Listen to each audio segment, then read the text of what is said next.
तो ये जो वीडियो है दोस्तों ये है 28 फरवरी का, और 27 फरवरी को हम लोग नागपुर में थे, जो कि पिछला वीडियो आप लोगों ने देखा। और हम यहाँ पे रात के 11:30 बजे आ गए थे। और यहाँ मॉर्निंग में उठते के साथ पहले मैं, मम्मी और हस्बैंड जी हम लोग गए और चाची जी से मिल के आए, क्योंकि उन्हीं के ऊपर सबसे बड़ी परेशानी आई थी। और चाचा जी अब नहीं रह गए थे, तो हम लोग मतलब उस समय तो पहुंच नहीं पाए थे, पर मॉर्निंग में ही उठ के सीधे गए और चाची से मिल के आए। और वहाँ का वीडियो बनाना तो आप लोग समझ ही सकते हो, बिल्कुल पॉसिबल ही नहीं है। रोना धोना मतलब बनी बात है, जिसके घर से सदस्य जाते हैं उनके घर में कितना, हम खुद ही दुखी थे उस वक्त में। पर ये है कि अभी इतना समय कट गया है, तो मैंने थोड़े थोड़े ब्लॉग बना के रखे थे, तो बस उन्हीं को एडिट करके आप लोग के साथ शेयर कर रही हूँ। और यही रीज़न था कि 15 दिन तो हम लोग बस इसी में व्यस्त थे, तो उस समय बिल्कुल भी मतलब वीडियो ना तो ज़्यादा बन रहे थे, ना ही एडिट करने की इच्छा हो रही थी। और नियम वगैरह बहुत ज़्यादा होते हैं। जैसे अब आज ही था कि कल मिट्टी गई थी, मतलब कल उनको मुखाग्नि दी गई थी, तो उसके बाद आज के दिन हम लोग मतलब कपड़े धो सकते थे, उसके बाद कई दिनों तक कपड़े नहीं धुलेंगे। तो इसलिए आते उनसे मिलने के बाद आई हूँ, तो मम्मी का साथ में मतलब जो दवाइयाँ हम लेके आए थे वो भी देना ज़रूरी था। तो उसके साथ साथ मैं अपने इधर कपड़े भी धुल रही थी, क्योंकि मैं गई थी तो उन दिनों के कपड़े और जो बच्चे दोनों यहाँ घर पे थे तो इनके कपड़े, तो काफ़ी कपड़े इकट्ठे हो गए थे। और साथ में मैं जो सारे बेड के चादर वादर थे ना, उनको भी साथ के साथ धो ले रही थी, क्योंकि मुझे पता था फिर 10 दिन तक कपड़े नहीं धुलेंगे, तो इस तरह से ही कपड़े ज़्यादा गंदे हो जाएंगे। क्योंकि बहुत सारे नियम होते हैं, सभी के यहाँ अपने अपने नियम होते हैं अपने कल्चर के। तो उस तरह से हमारे में है कि कपड़े बस पानी में धो सकते हैं, साबुन वगैरह नहीं लगाएंगे करके। तो यहाँ पे मैं साथ के साथ मशीन भी लगाई थी और कपड़े खंगाल भी रही थी साथ में। मम्मी की जो मेडिसिन थी ना, उनकी मुझे एक पैकेट में पाउडर था, जिसको कि 60 भाग में मतलब करना था। मैंने पूरे 1 महीने की वो दवाई थी, तो सुबह शाम की पुड़िया मतलब बना रही थी मैं। तो यहाँ बच्चों ने भी हेल्प किया था। तो सारे पहले हम लोग 60 पुड़िया के लिए कागज़ को बच्चों ने मतलब कट कर दिया था। उसके बाद फिर जो दवाई थी उसको सेम क्वांटिटी में डालना था, तो वो काम मैं ही कर सकती थी। तो और जो मेडिसिन थी ना, उनको मैं रात से तो स्टार्ट नहीं की, क्योंकि 11:30 बजे हम लोग आए थे, तो आज से मैं स्टार्ट कर रही थी। तो इनका हर चीज़ टाइम टू टाइम देना, और फल वगैरह भी मतलब नाश्ते में भी मैं फल दे दी थी, क्योंकि मतलब वो एक घंट बंधना होता है आज के दिन ना, मतलब घंट जब तक नहीं बनता तब तक ना तो चूल्हा जलेगा ना कुछ।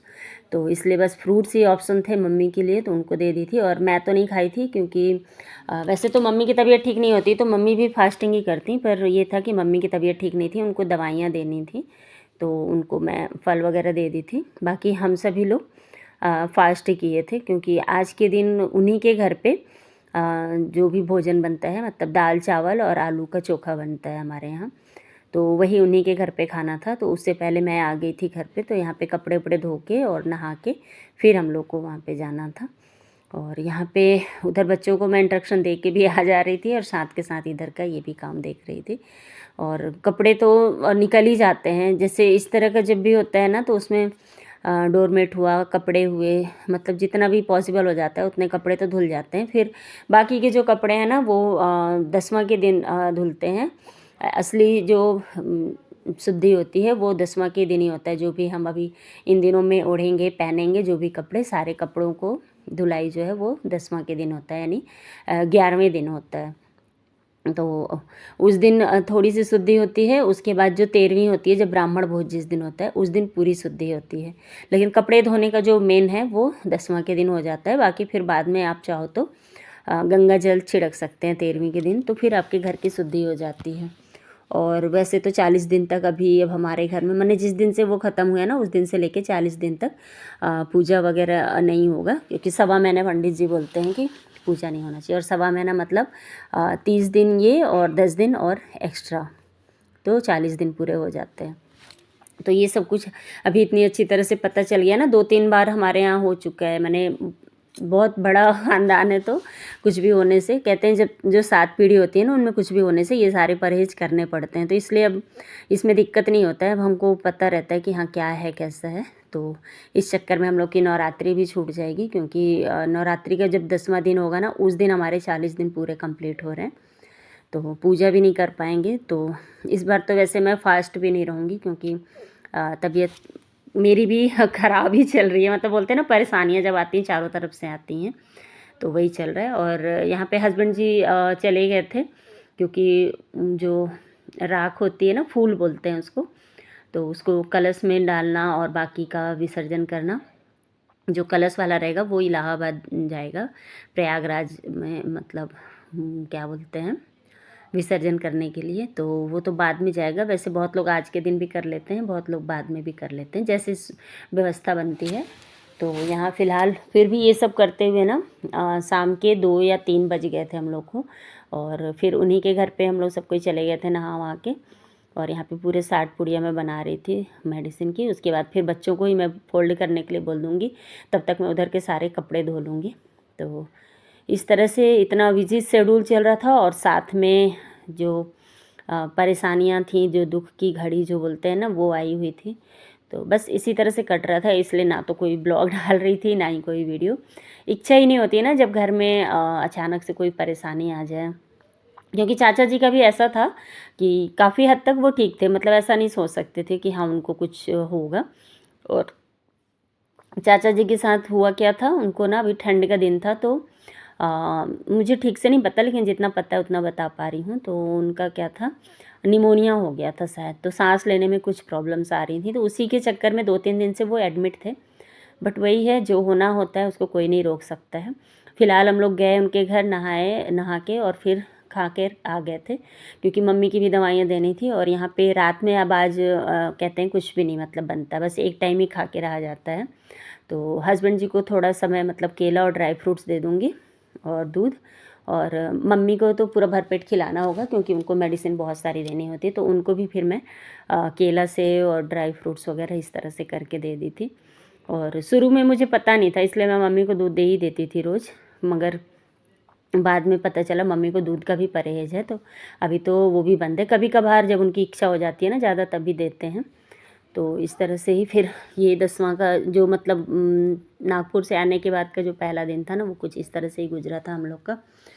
और उसके बाद इसी तरह से रोज़ जाना, और गरुड़ पुराण वहाँ पे हो रहा था, जो कि मैंने सोचा था कि मम्मी को रोज़ ही सुना दिया करूँगी। बट मम्मी की तबीयत बीच में कभी कभी ज़्यादा ख़राब हो जाती थी, तो फिर नहीं लेके जा पाती थी।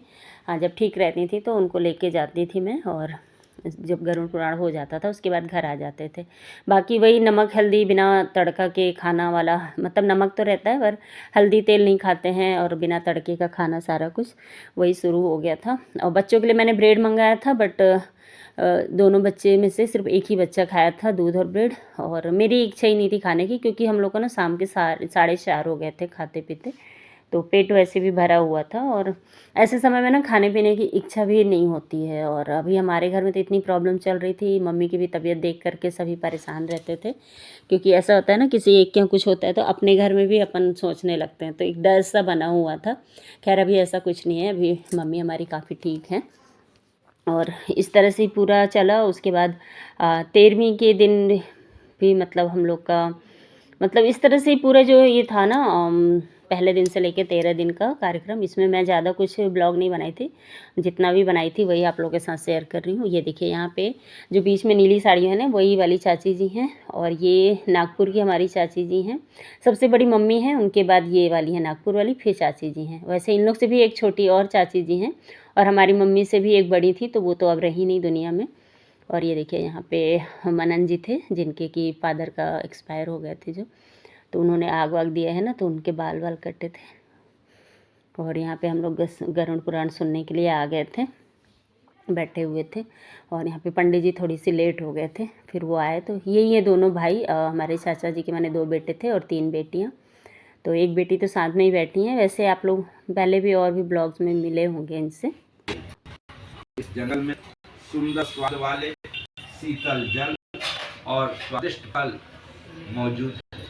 फिर भी मैं भूख और प्यास से पीड़ित हूँ, मुझे जल और फल की प्राप्ति नहीं हो पाती। हे राजन, यदि मेरे लिए विधि पूर्वक नारायण बलि की जाए, उसके बाद वेद मंत्रों के द्वारा मेरी अंतकालिक क्रिया संपन्न की जाए, तो तो चाचा जी का जो ये पूरा जो 13वीं का कार्यक्रम था, ये दोनों ही बच्चों ने इनके बहुत ही अच्छे से किया। बच्चों ही नहीं, मतलब बेटियां भी, मैं बोलूँगी तीनों बेटियां भी आगे बढ़ चढ़ के थीं। दोनों बहुएं, मतलब इनके 2 बेटे थे, दोनों की शादी हो चुकी है, तीनों बेटियों की भी।